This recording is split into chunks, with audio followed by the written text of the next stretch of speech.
Right now on Up with KREM, WSU head football coach Nick Rolovich is out after being denied a vaccine exemption. It's surreal is a good way to describe it, but it's really more just a lot of heartbreak for the young men in our locker room. We have live team coverage from Pullman with what's next for the football program. Washington's vaccine mandate has officially passed. A majority of healthcare workers turned in their proof of vaccination, and officials expect the number to grow.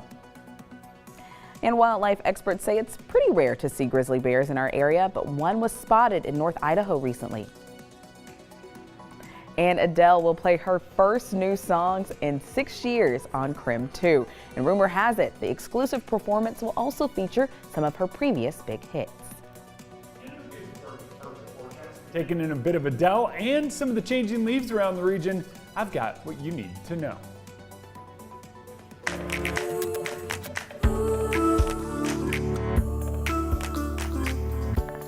Up with KREM begins now. One of the most widely known state workers to push back on the state's vaccine mandate no longer has his job. Good morning and thanks for watching Up with KREM. I'm Channing Curtis. The biggest story in the state right now is Washington State University football coach Nick Rolovich has been fired. Our Tim Pham is in Pullman with reactions from players this morning. Good morning, Tim.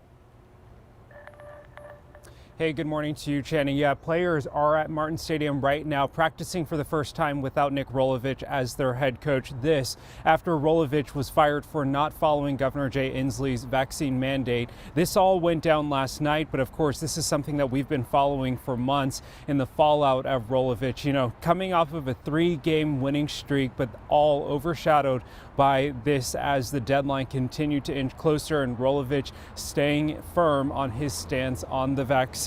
So the deadline for that vaccine mandate happened last night, and so WSU ultimately made the decision at a news conference last night, making it official.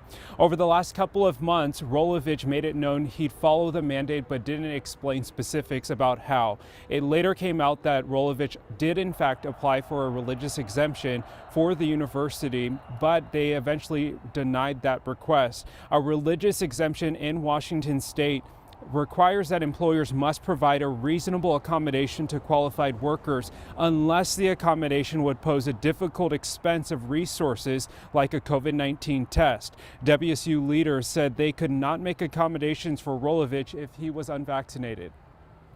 It's surreal is a good way to describe it, but it's really more just a lot of heartbreak for the young men in our locker room. WSU President Kirk Scholl says the university has taken a strong pro-vaccine stance and that students have had the vaccine requirement since April. WSU Athletics also announcing assistant coaches Ricky Logo, John Richardson, Craig Stutzman, and Mark Weber were also fired because of the vaccine mandate. Rolovich's firing really making headlines across the country and even the world. Former players, even as far as Australia, tweeting support for Rolovich, but we're also seeing kind of a sigh of relief from some of the WSU fan base because, again, this really has overshadowed the WSU's football program over the last couple of months. We're also hearing from players. Jaden DeLora saying in a long statement on Twitter that right now that this has never been about WSU's head coach. It's not about a single player or a name on the back of a jersey. And Jaden DeLora saying that he's calling on WSU's fan base to fill Martin Stadium this weekend and show up for the Cougs as they have been through a lot. We did have a crew on campus all day talking to students about the vaccine mandate for the community and for Rolovich.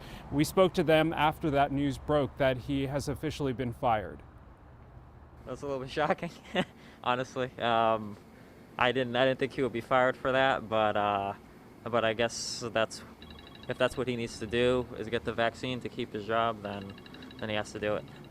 It seemed like the team just started to start picking up pace and starting to do well. So I don't really know. I hope they can go and win games still.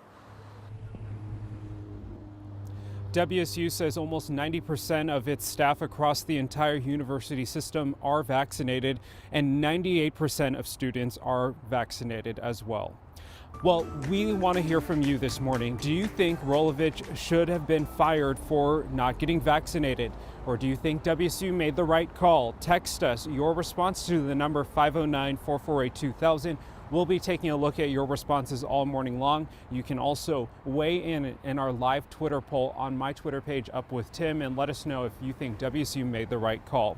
Well, Rolovich, as well as those 4 other coaches, were fired with cause. This obviously a very key component of all of this, because that means that they won't have to pay out their contracts. That obviously will impact how they can recruit a new head coach for the football program, because if they did have to pay that, it would significantly impact who and what they could afford for their next coaching staff members. So we also want to note that we did learn in the press conference yesterday that Rolovich was given one last chance to at least initiate the vaccine process, and we're told that he denied that and eventually just ultimately decided to stand firm on his stance with the vaccine.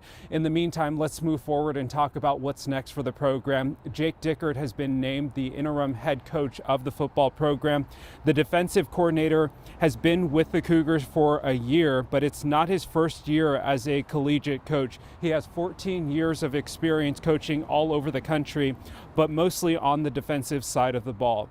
Right now, WSU has a 4-3 record, 3-2 in Pac-12 play. On Saturday, BYU will be coming to Pullman to play the Cougs, but then the Cougs have to hit the road to Oregon and then Apple Cup in Seattle. Now, with all of this, WSU President Kirk Schulz really hoping to stay positive about the future of this program and encouraging the Coug fan base to do the same. Now, we know this is a lot of information. If you would like the very latest on the fallout from Rolovich, you can text us the keyword Rolo to the number 509-448-2000. We will send a link directly to your phone with everything we know, and then you can also tune in on our website and inside the KREM 2 app later this afternoon as they announce Jake Dickert as the interim head coach, where we will be able to ask him some questions. Reporting in Pullman, I'm Tim Pham. Back to you. All right, thank you, Tim. Now let's go ahead and get a look at the forecast. The sun has come up on this gorgeous Tuesday morning, but there's still a bit of a chill in the air. Don't you think so, Jeremy? I see you have it's a 2-coat kind of day, isn't it? It's a 2-coat kind of day, and I got the hands in the pockets, but it's all about the layers today because we do start out a bit chilly and a bit beautiful. I can actually feel the sun, but it's not doing its job of warming up the ground just yet. Sun will warm up the ground warms up the air, and that's when we get warm. So for now, it's cold. We're in the 30s as we kick things off this morning. Dew point of 34 means we likely dip a little bit more. And it's basically around 40 across much of the region. I know I said 30s, but 39 is basically 40. Similar story in Coeur d'Alene and Sandpoint. 34 in Moses Lake, 40 in Wenatchee. And across the region, it is a little bit cool this morning thanks to clear skies overhead and calm wind. Radiative cooling. All that warm air escapes up into the atmosphere. But as we head through the day, the ground warms up from all of the sunshine, so expect another warm one. But as it said, showers do return tomorrow. We'll see clouds build early in the day, and then that round of showers comes from a short wave of energy that moves in. That short wave brings about that change and our more widespread showers. I think we don't get much. There's not much energy or moisture associated with this, so a few hundredths of an inch. Enough to wet the ground is about it. You get under a tree, you might not even see water reach the ground. When it comes to our sun, well, we've got plenty of it today. That warms us into the mid-60s later on this afternoon. It's going to feel nice, but it's a bit chilly to start, so it's all about the layers. Wear something you can ditch later today because it will be nice and warm. Time now for your morning rush. More news in less time. A new mass COVID-19 testing site is now open in Spokane. It's located at the Spokane Falls Community College. Right now, staff say they're planning for 500 tests a day, but if needed, they can hire more staff members to do up to 800 tests a day. The Seattle-based company, Discovery Health, and the Spokane Regional Health District are running the testing site. We welcome everyone, but really we're here for those who have had a possible exposure or who are symptomatic. That's our number one concern, making sure those people know what they're dealing with so they can get the proper care. The site will be open today from 8:30 a.m. until 6 p.m. Just make sure to book your appointment on the Discovery Health MD website. You can also text the word TEST to 509-448-2000 and we'll send all the info you need on making an appointment right to your phone. The deadline for Washington's vaccine mandate has officially passed. All hospital workers had to turn in proof of vaccination by midnight or risk losing their jobs. The State Hospital Association says they expect the number of unvaccinated employees to continue to drop. I think a lot of activity at the end of last week, over the weekend, and probably till the end of today. So tomorrow will be the first day that really impacts us. Last week, hospital leaders reported 12% of staff statewide had not submitted proof of vaccination. They will resurvey hospitals in the coming days to get the latest numbers. Former Secretary of State Colin Powell is being remembered as a military and diplomatic trailblazer. The 84-year-old died of COVID-19 complications over the weekend. Powell's family says he was fully vaccinated but had been fighting cancer for several years. He rose to the highest ranks not only in the military, but also in areas of foreign policy and statecraft. A man who was respected around the globe. Flags at the White House and Pentagon were lowered in his honor. In North Idaho, wildlife managers are warning people to be on the lookout for grizzly bears. Recently, one was spotted in the Coeur d'Alene National Forest. So this is actually file footage that you're looking at now. But according to the Idaho Fish and Game, the bear was seen on October 6th.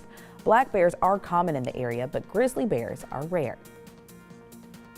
That's your Morning Rush. More news in less time. Let us know what's happening in your neighborhood by using the hashtag #UpWithKREM on social media.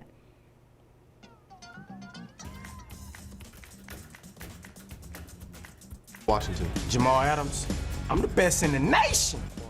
The Seahawks are still trending this morning, and fans are still talking about this defensive player's intro from Sunday night. We're talking about it in our next half hour. Plus, a post-pumpkin season tradition might be bad for wildlife. Our Verified team looks into the pumpkin purge.